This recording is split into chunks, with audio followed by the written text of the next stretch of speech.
This is a presentation of Northeast Streaming Sports.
Good evening, everyone, and welcome to another edition of Prim and Proper Sports. I am your host, Sonia Pearson.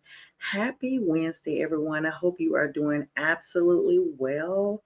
We have wrapped up week 11, y'all, and you see the big smile on my face. I'll get to that news here shortly. But of course, I want to thank you all for joining me on tonight. Shout out to Falcons-For, the realest real creator out there who creates all of my reels, and Brian B. Strilla Arndt, who does all of the production behind the scenes with a great theme song. Thank you so much for your likes, loves, and shares right here in the YouTube studio, YouTube platform, and Facebook on Falcons-For's live platform. All right, y'all, we got a lot of news to talk about, so let's get started.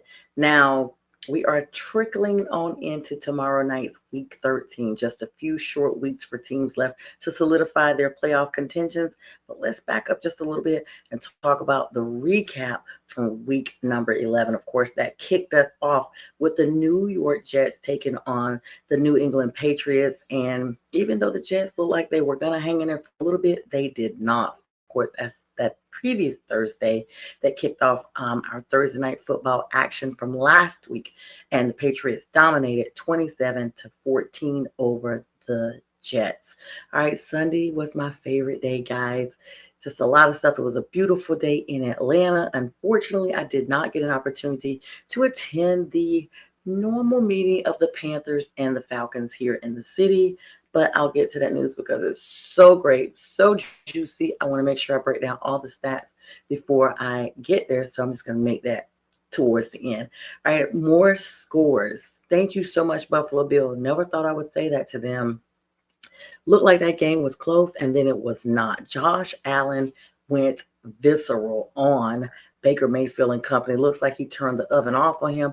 They got the victory over Tampa Bay after a very contentious game. That score was 44-32 in the very end. Congratulations. Now the Bucks are only one half game in front of the Carolina Panthers after their win on Sunday. Told you I just couldn't help it. Sorry, guys. Jacksonville Jaguars minus Travis Hunter still for the season. Knee injury that take him out for the remainder of the season. A rookie that's injured. We'll talk about a couple other rookies that are injured throughout this podcast. But these rookies are either not conditioned, and it is an acclimation period coming into the NFL.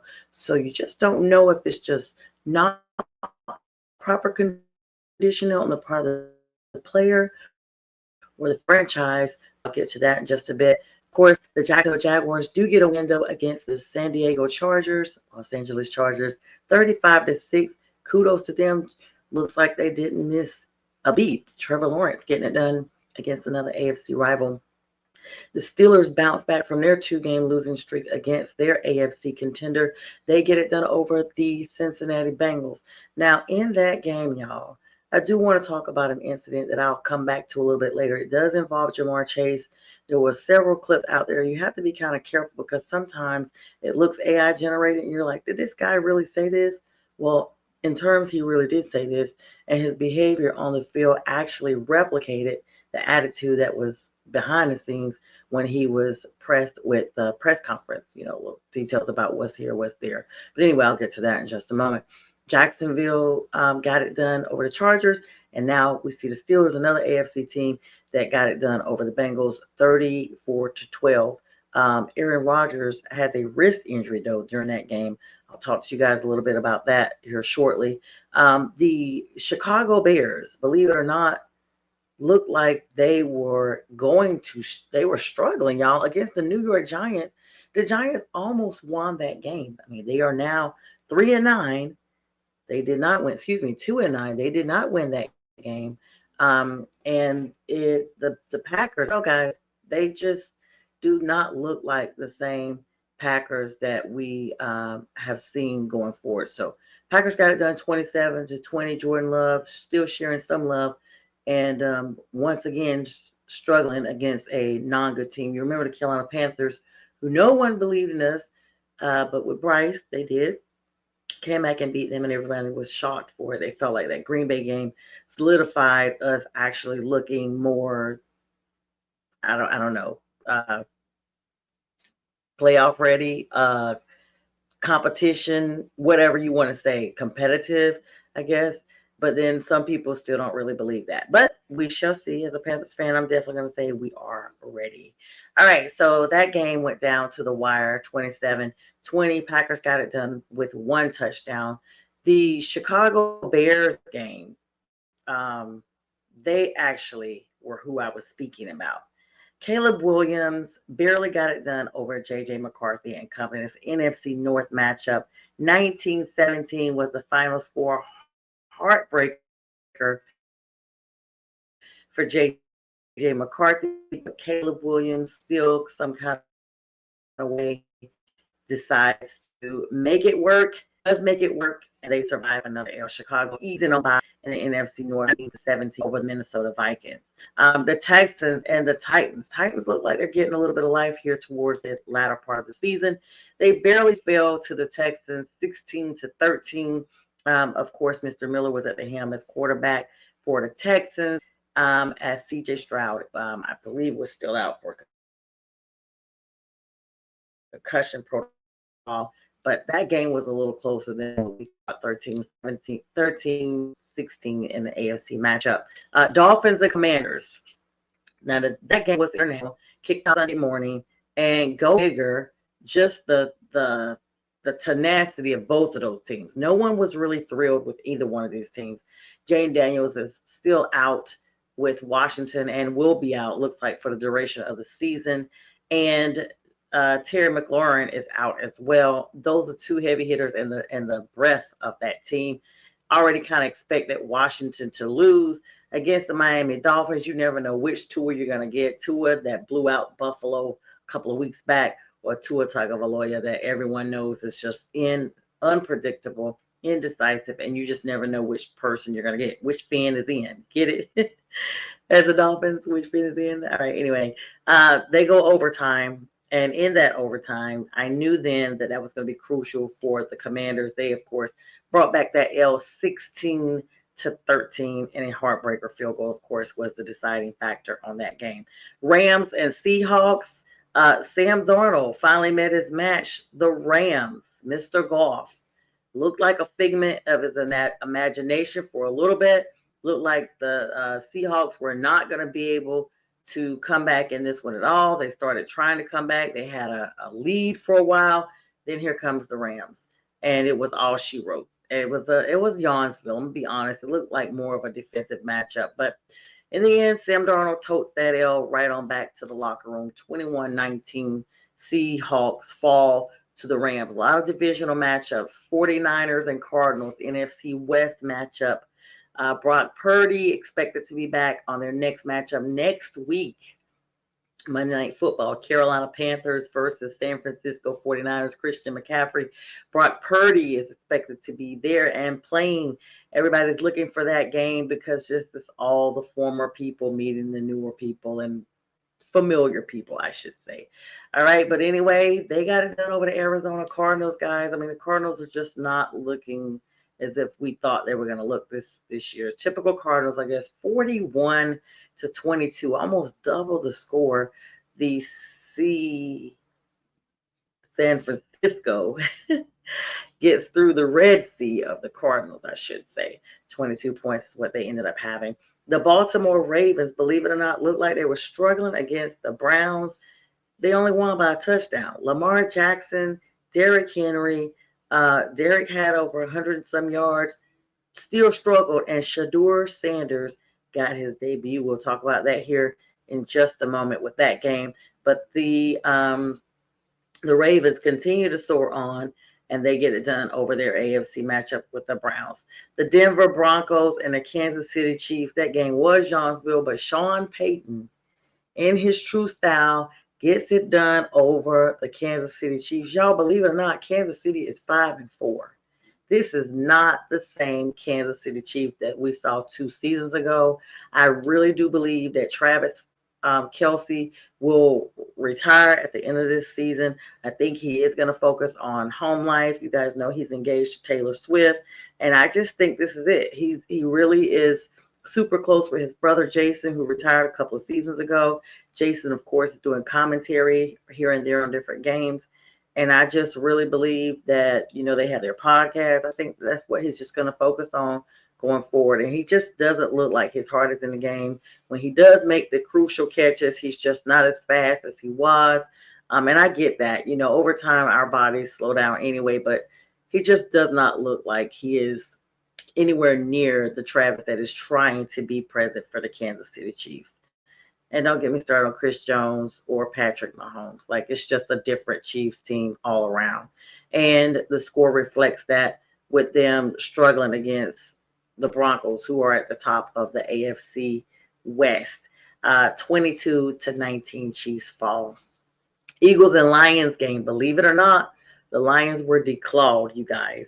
They were declawed by the world champions, the defending champions, the Philadelphia Eagles, who actually had 16 points on the board, while the Lions only had 9 points. Now, that game, even though you look at the score and you're like, wow, how is it even possible that those two teams, as high a powered offense that they have, that they only scored that low of a game? Well, both defenses were very competitive. And in a Sunday night debut, the Lions were shown again that they just simply have not fit the bill of taking on the big stage for the platform of the Super Bowl or championship teams like what we see. Now, the next game we had was our Monday night game, and it was against the Cowboys and the Raiders. This is the Cowboys' first game back since their bye week and losing Marshawn Nealon, their defensive lineman, tragically 2 Thursdays ago from the team. So very emotionally charged game. Just a lot was on the line. They wanted to win it for him. All of their staff were wearing Marshawn Nealon t-shirts when they took the field, and it was just very beautiful. They got it done, and it looked like the Raiders were not even there in the second half. 33-16. The Raiders looked like they tried to come back, I guess, around the second quarter, but then that was all she wrote. They were scoreless the remainder of the game, and Cowboys go on. Dakota Rain Prescott looked amazing. Shout out to the Cowboys, because they did get it done in a Monday Night Football where the whole world was watching them. So kudos to them. All right, let's talk about the big game. Carolina came to Atlanta in an NFC South matchup, and Carolina had their cleaning tools out: brooms, dustpans, mops, and garbage bags, because we did what? Came to Atlanta and took the trash all the way out. For the first time since 2013, the Carolina Panthers have swept the Atlanta Falcons. There were a lot of star-studded Panthers in the building. 2 notables, TD, Thomas Davis, number 58, and Trey Boston. They were hanging around. They were actually doing videos before the game saying that this was, their house. And honestly, that was the last time we swept Atlanta, was when those 2 guys were on our team. So shout out to them for coming down, giving love, showing love, and getting it done, as they said. in Atlanta, guys, in a very close game. Let's be clear. Atlanta tried to fight. Third quarter, Michael Penix Jr. went down with an injury. He is ruled out, placed on the IR, and that's going to be hard for them because they are facing the New Orleans Saints on next Sunday, another divisional rival, their biggest rival, they say. And the Saints are rested. They beat the Carolina Panthers a couple of weeks ago. Then they had a bye, and now they're on to Atlanta. So they are ready with Tyler Shuck at the helm. They have not. I think they're going to go with him for the remainder of their season, and Spencer Rattler is officially benched. And I'm going to be honest with you guys. I thought Raheem Morris would be marched up out of there on Sunday. It looks like he's hanging around, but all of Atlanta is calling for his head on a platter. I mean, I can't even go on any social media without seeing the algorithm send me some type of fan-driven or the local station 980, 680, The Fan here in Atlanta, sports channel, the 5 quarters, which is a post-game report that the Atlanta Falcons do with Shockley, and just a lot of people are upset. And even when Raheem was giving his presser after the game, he was speaking very fast.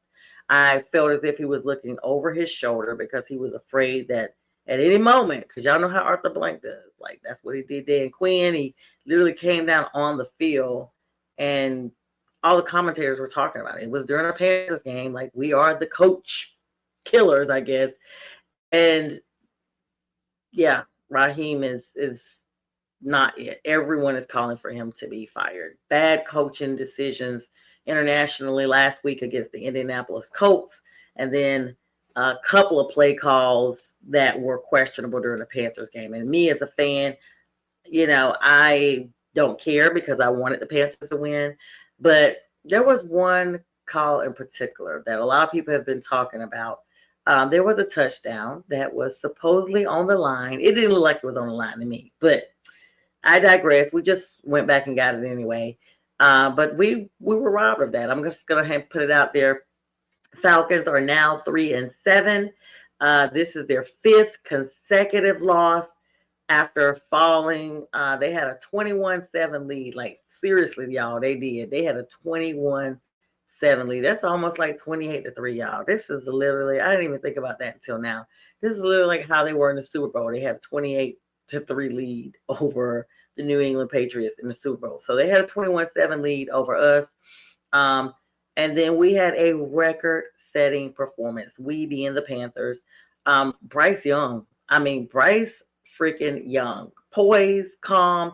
Bryce is undefeated against the Atlanta Falcons in Atlanta. He's the only quarterback in Panthers franchise history to be undefeated against Atlanta in Atlanta.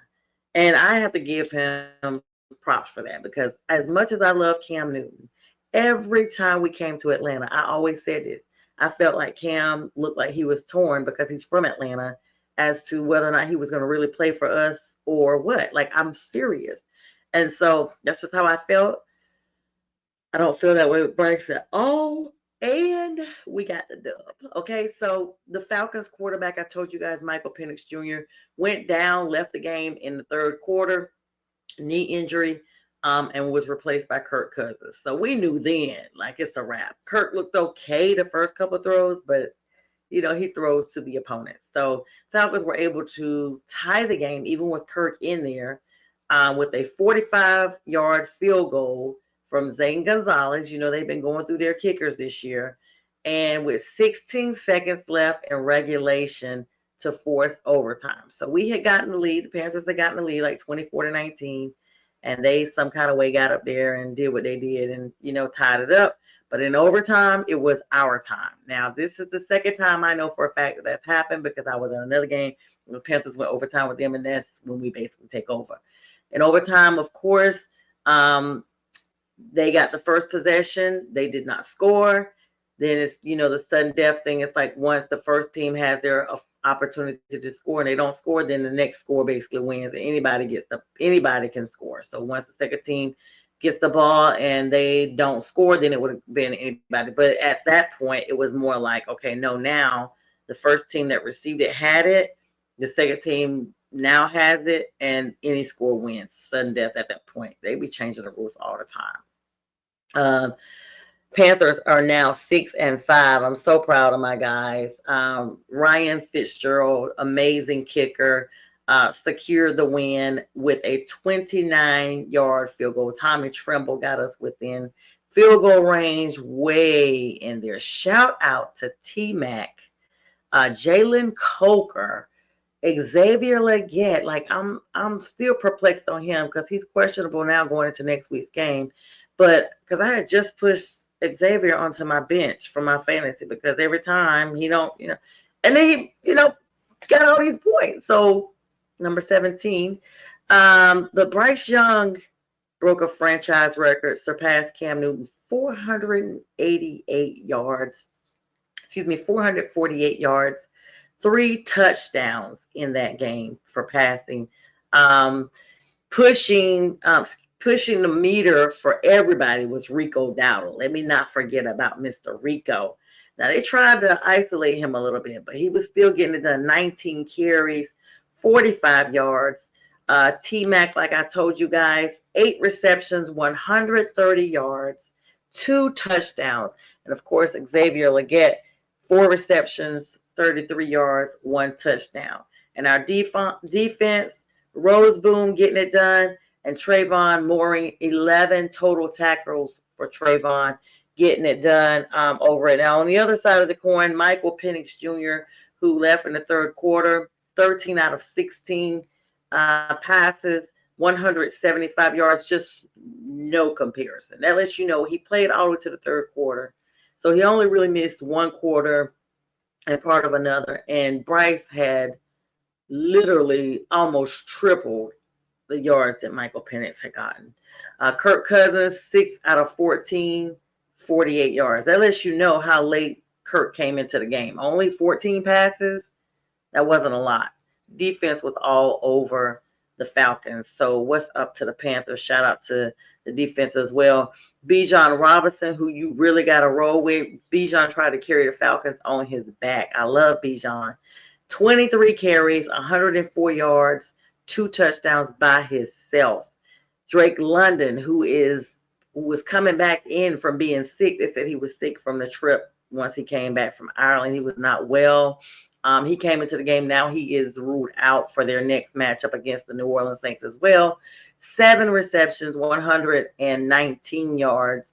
And then Ronnie Harrelson for their defense, 10 sacks on Bryce Young and the Panthers offensive line. And that was just a really, really, really good game. I mean, I have to say so myself. Very emotional. Cardiac cacks, of course, as always. And that's how they do it. Bryce Young, of course, setting a new Panthers franchise record, not just a regular record, with the 448 yards in a single game passing. He may be Offensive Player of the Week. I'm going to be on the standby for that. And if he is, of course, I'll be announcing that Friday with Friday Night with the Fellas at 9 p.m. live. Y'all do not want to miss it. Falcons wide receiver, of course, Drake London had a strong game with those yards that he got, but he left in overtime with a knee injury, so that's the reason why he's questionable for their next matchup against the New Orleans Saints. And then the Falcons rushing attack, y'all, it was effective for a little bit, and it was led by Bijan Robinson all by himself, who found the end zone twice. All right, let's talk about some other news here. The Broncos and Chiefs game that I was telling you guys about, the Broncos continue to be the surprise team of the season, extending their win streak to 8 games, y'all. 8 games, a walk-off 35-yard field goal from Will Lutz. You guys remember him. And let's not get it twisted. Will Lutz used to be the kicker for the Saints. So Sean grabbed him up and took him on to Denver with him. They sealed the victory, giving them the lead in the AFC West and putting the Chiefs 5-5. Playoffs hopes in serious jeopardy. So I said 5-4 earlier, so I guess this makes them 5-5. So Rams game against the Seahawks. It was a tight defensive battle, like I was telling you guys, over the control of the NFC West. The LA Rams are now 8-2, and the Seahawks are right on their trail at 7-3. That Bills Buffalo Bills and the Buccaneers game. Can't say that a couple times fast. Bills are now 7-3, and that was a high-scoring game against the Bucks. The Bucks are still on fire. Let's not get it twisted, and that's a crucial victory to keep pace for the Patriots race with the AFC East between the Bills and the Patriots. I don't know. Drake May is looking really, really good. That Bengals Steelers game I was telling you guys about, Jamar Chase and Aaron Rodgers. So there's two stories against the Bengals and the Steelers game. Let me just tell you guys like this. Bengals receiver Jamar Chase has been suspended by the NFL. We don't know how long. It's a whole bunch of stuff still being investigated. During the game, he got into a heated exchange with their cornerback, Jalen Ramsey, the cornerback for the Steelers. And the replays appear to show him spit on Ramsey, which, of course, Ramsey has been telling everybody, in the post-game comments, like, yeah, he spit on me. Jalen is denying it. Jamar is denying it. Chase is denying it. But the league is definitely reviewing the incident, reviewing all the angles that they have on this. And one game suspension is probably going to be what's expected. It's probably going to have come out by the time this airs. But for now, this is what's going on. Aaron Rodgers left the game with what was later diagnosed as a fractured left non-throwing wrist. So that's why he's eager to get back out there. He's like, this is not even the wrist I throw with. His status for week 12 is uncertain. While initial reports suggest that his injury may not even be long-term, it's still a significant blow. He's 41. He's going to be 42 next month. And he has reportedly told everybody to basically, watch and wait. He's coming, that he wants to try and play through the injury. And I know he does because he only got 1 year contract with the Steelers, and Steelers fans are already not happy with him. So there you go. Now, I talked to you guys a little bit about Dallas playing Monday night.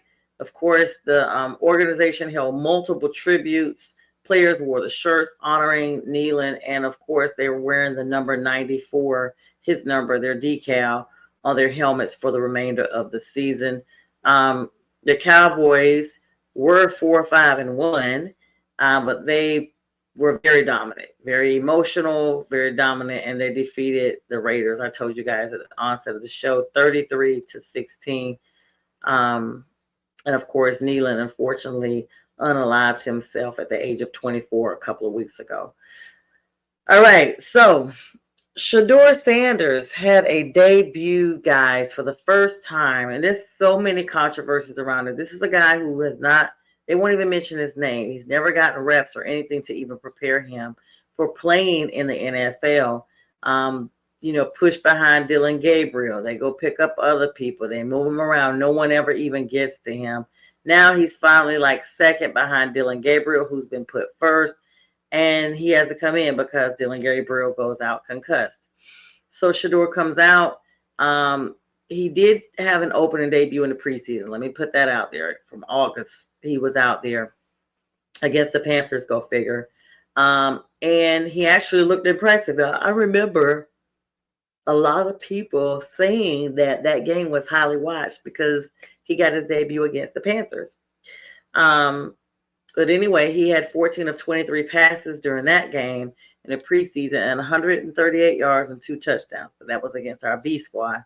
Now this is the real squad that you need to be looking for when you are actually playing the game.